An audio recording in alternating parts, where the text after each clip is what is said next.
Hey you guys, hey. This is Shellttcbella. I'm in Barnes& and Nobles and my phone battery low, so I'm gonna try to make this very quick. I flew to Brownsville, Texas on the 20th of November to go see Dr. Garza in Mexico. I went to see him on the 21st, and well, let me back up. When I went there, I didn't have my cycle. Usually you have to go see him on cycle day 2 or 3. My cycle didn't start. I started drinking the parsley tea. I was taking the Don Quay, you name it. I was doing it. Cycle still did not come. I called Dr. Garza and informed him that I was not going to come because my cycle did not come. And he informed me to still come. When I got there, he checked my lining. What happened? All right, stay with her.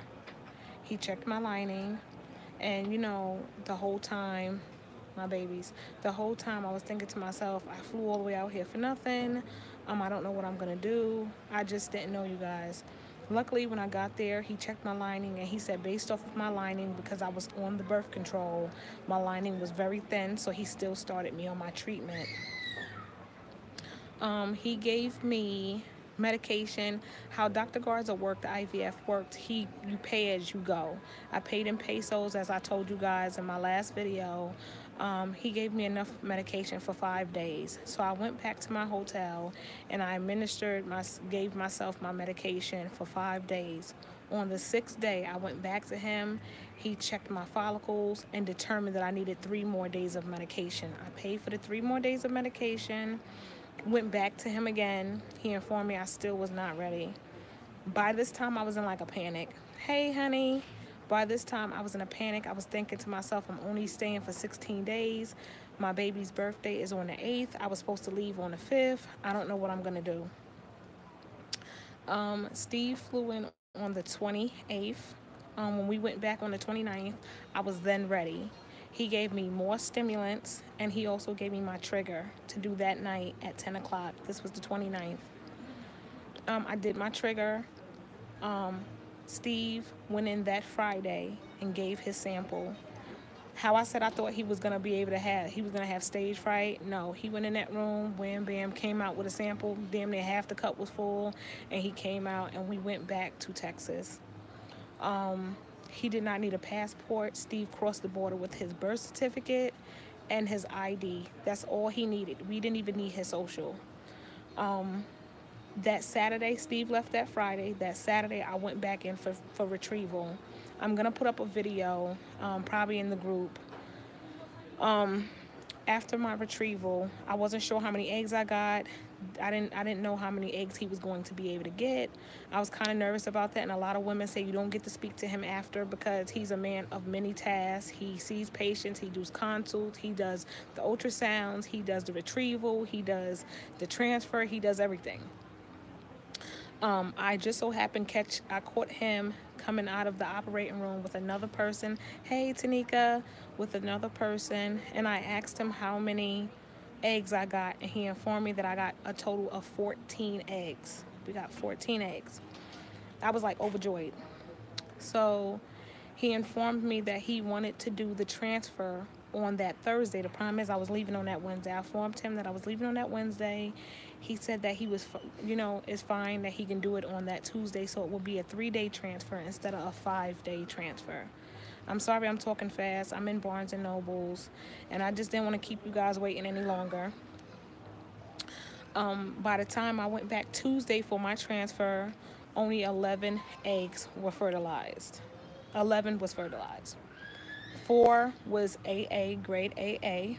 So he put 2 back, and he said they was going to let the other 9 continue to day 5, continue growing until day 5.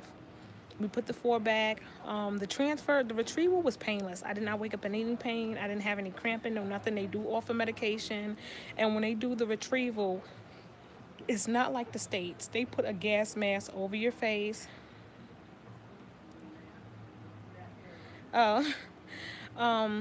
they put a gas mask over your face. The guy, the anesthesiologist, he speaks very little English, so he put the mask over my face and he said, close your eyes, go to sleep. I know it sounds harsh, but it's a culture thing. And I would say I took about a couple, like 5 or 10 deep breaths, and I was gone. So back to the transfer, we put the two best in that he thought was the best ones, and he put them in. He gave me an ultrasound of them going in and everything, and then he had me lay down for 15 minutes. He wanted me to lay down for 15 minutes, but I laid down for like 45. Then I got up, got dressed, stuff like that. And but the day of retrieval, he gave me a prescription for the progesterone. Now, with Dr. Garza, you can either do one or two things. You can do the progesterone, the oral medication, you can do the suppositories, or you can do the oil injections. I do the injections. The next day I did have to go home, and unfortunately I think I packed a little bit too much because my suitcase was pretty heavy. And I don't know if you guys know, but Brownsville Airport is very small. It's very little staff. It doesn't even have a ramp. You walk out of the back of the airport and go up the ramp and get on the plane. It's that small. So I really didn't have any help picking my suitcase up and off the belt. Oh, those injections hurt like hell. They are very painful. I have lumps everywhere. Steve actually gives me the injections. But I want to tell you guys, I don't think I'm in a funk, but I don't believe this cycle worked. I don't believe this cycle worked. I go for betas. I can either go for betas on Saturday or I can go for betas on Monday. I don't know. So let me get back to it. I called, they left the embryos in to continue to fertilize until day 5. So that would have been that Thursday. I called back that Friday, and they did inform me that 5 embryos did not continue growing. So I do have 4 that's frozen. 4 that's... Yeah, I know, sis. So I do have 4 embryos that are still frozen and going. I'm down. I'm like a little bit depressed. I'm in a funk. I want this to work. I'm like badly want it to work. It's hard. It's very hard, and I'm like trying not to cry. All I've been doing is crying. I don't know, like, let me reposition myself. I don't know, ladies. I don't want to speak it up, but it's always on my mind. I'm always thinking, did it work? I have no symptoms. I just don't feel anything. I don't, the first couple of days I was feeling the nipple tenderness, the hot flashes, the nausea, stuff like that. But now it's like I don't feel anything. And now that I'm approaching the day where I would do betas, I don't know. I was asked a question by my husband today that God forbid this cycle did not work, what will we do? What will we do? And with Dr. Garza, if your cycle does not take the first time and you have frozen embryos left over, you can go back to him. Take your sister with you. You can go back to him and put the rest of the embryos in for $500. So for $500, I can go and put my other embryos in. And this lady was all in my mouth, so I had to get up and move. Like, she was like in my whole conversation, like she was watching you guys, like watching with you guys on YouTube. I don't know. Like, I don't know if this is a defense mechanism that I'm thinking maybe it didn't work, so that way if it don't work, I won't be completely devastated. Or if it's, I don't know what it is. I guess I've seen so many negatives. Here she goes. She followed me over here. She's in the white. She about to get cursed out. I don't know if it's a defense mechanism. I mean, I think it's because I've seen so many negatives. I can't believe that I would ever see a positive.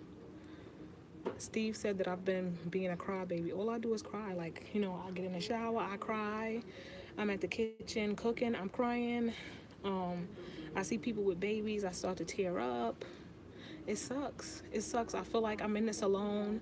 You know, people don't understand. People, like, you know, my friends, they don't understand why I'm going through all this or paying all this money to have a baby. And it's like, the worst thing somebody can tell you is appreciate the kids you have. Like, I do appreciate the kids I have. Just because I'm set out on this journey to have another one doesn't diminish the appreciation I have for the kids I have, but it doesn't take away the want to have another one, you know? So I mean, I do have a little clips that I want to put together and, you know, make a little video for you guys. But when I tell you the whole time I was in Texas, I really did not vlog like I wanted to. I was just like focused. I like had tunnel vision. I ate the right foods. I was, you know, trying to just keep my anxiety levels down. And I just felt like the more I would talk about it or the more I would record it, my anxiety was through the roof. So I couldn't really vlog like I wanted to. I also had a problem with my hotel. I stayed at the Wood Spring Suite, and I got there the first day. My AC did not work. I said, okay, you know, they gave me, it was an AC and heater together. It was freezing. They gave me 2 blankets. Maintenance came the next day. I changed the air to work with whatever the weather was outside. So if it's hot, I put the AC. If it was cold, I put the heat. The day of retrieval, yeah, thanks, sis.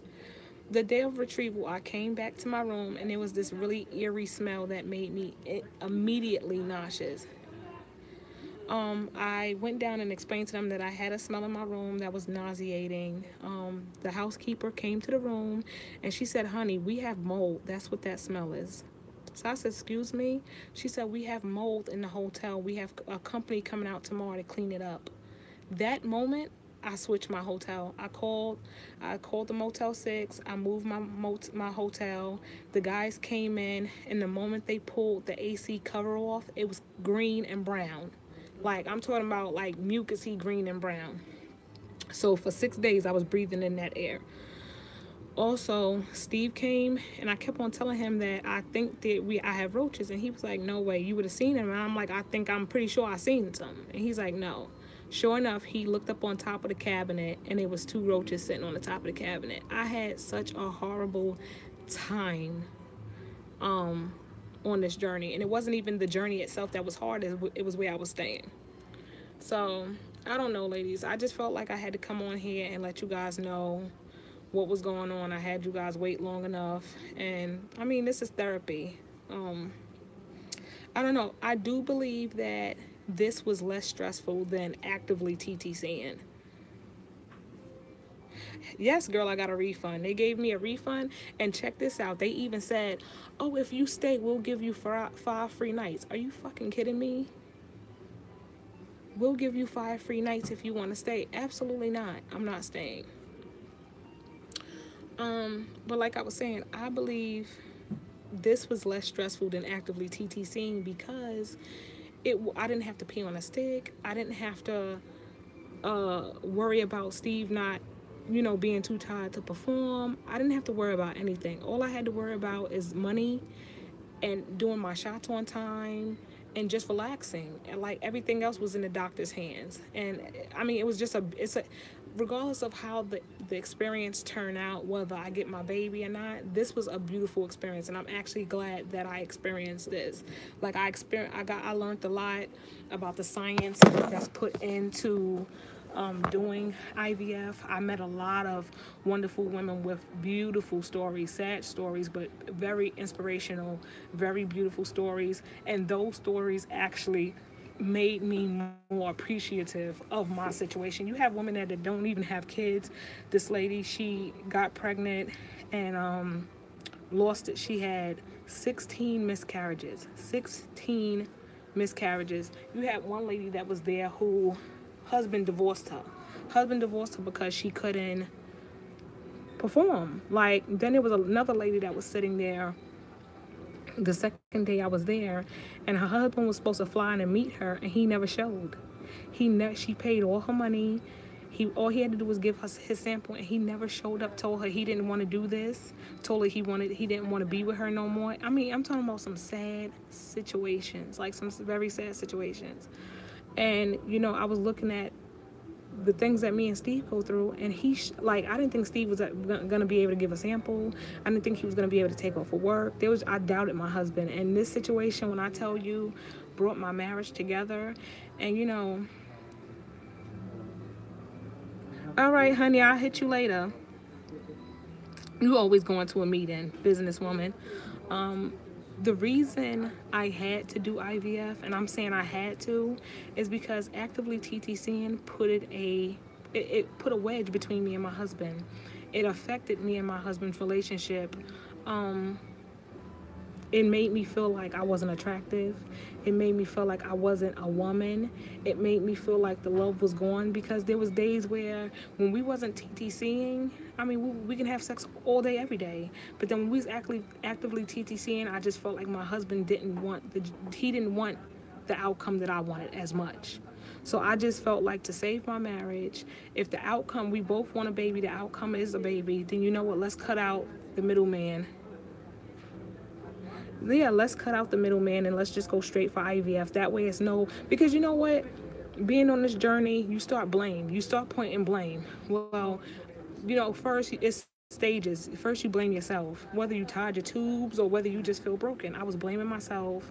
And then when I realized my tubes was not tied and I didn't have PCOS, my tubes wasn't blocked and I didn't have PCOS, then the blame went to my husband. And then, he never actively blamed me, or it never came out of his mouth. But you have to wonder. So, what I say on this journey you have to do what's best for you and your partner. You can't look at the money. You got to look at what's worth keeping and what's worth losing. You know what I'm saying? And it was, I paid, I would say $6,000 for IVF. Everything, the travel, the food, the procedure. But it brought me and my husband a lot close. He came to Texas for 3 days. We ate, we sat in a hotel, watched dinner, laughed. And we just had a good time. And then when he left, it was like, he left to go back home. It was peaceful. My daughter, Serenity, she held down the house for 2 days until my sister-in-law got there. She was very supportive. The days that I was in my hotel crying, she was, Mommy, you got this.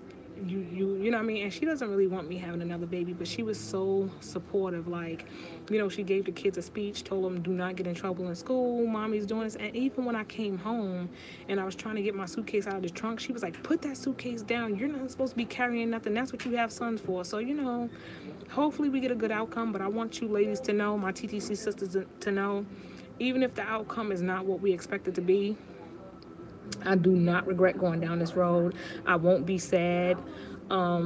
Everything, there's a reason for every season and a season for every reason. Things happen for a reason. And this is not going to stop me at all. But, okay, ladies, you guys know how to reach me. Shellttcbella at AOL.com. I still do have the phone number for you ladies if y'all ever wanted to chit-chat or whatever the situation may be. But I'm going to close this out and go find my 2 daughters, because they probably tearing down this Barnes & Nobles. Love you guys. Bye.